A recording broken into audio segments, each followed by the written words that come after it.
श्री स्वामी समर्थ. श्री स्वामी समर्थ.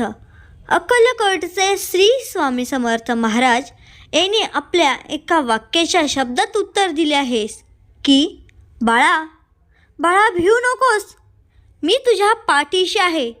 तुला कधीही संकटात टाकणार नाही आणि संकटात गेला तरी मी तुला वाचवल्याशिवाय राहणार नाही. परंतु तू माझे एक काम कर. मी तुझ्याकडे जास्त काहीही मागत नाही, पण मी जे मागेल तुला ते द्यावाच लागेल. स्वामी, काय हवं आहे तुम्हाला? काय पाहिजे आहे तुम्हाला? आणि मी काय देऊ शकतोस तुम्हाला? स्वामी, मला माफ करा. मी सोनं नाही देऊ शकत, धान्य नाही देऊ शकत, मी काही देऊ शकत नाही.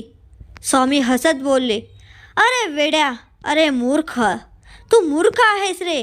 तुला काय वाटलं मी तुझ्याकडे सोनं नाणं मागत आहे, धनधान्य मागत आहे? नाही रे, मी तुझ्याकडं ते नाही मागत. तुझ्याकडे शेवटपर्यंत एकच वाक्य मागेल, एकच उत्तर मागेल आणि ते निस्वार्थी मागेल.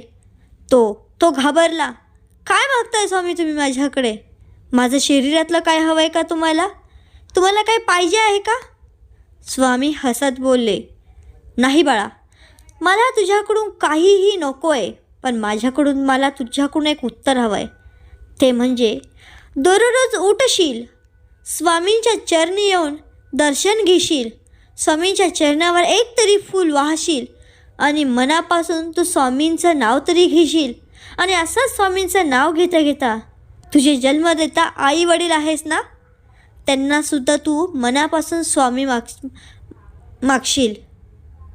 स्वामी, स्वामी तुम्ही माझे खरे स्वामी आहात. मी घाबरली होतीस, मी घाबरलो होतोस की तुम्ही माझ्याकडे वेगळं काही मागताय का? पण स्वामी, माझ्या क्षमा करा. मी तुमची जशीच श्रद्धा पाळेल, तुमची जसाच मी दैवता करेल, तसं मी माझ्या आईबाप्पांचं सुद्धा करेल. हो लेकरा, असंच कर. कारण तुझ्या वडिलांनी तुझ्या आईबापाला घराच्या बाहेर ढकलून दिलं होतं तुझ्या आईबापाने तुझ्या आईवडिलांना.